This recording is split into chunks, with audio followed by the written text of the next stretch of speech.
You ask Tiger to solve. This deals with linear equations with one unknown. The final result is a=6.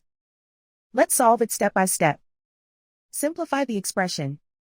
Expand the parentheses. Multiply the coefficients. Simplify the arithmetic. Group all constants on the right side of the equation. Add 12 to both sides.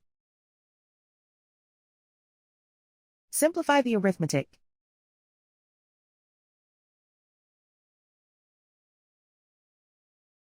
Isolate the a. Divide both sides by 8. Simplify the fraction. Find the greatest common factor of the numerator and denominator.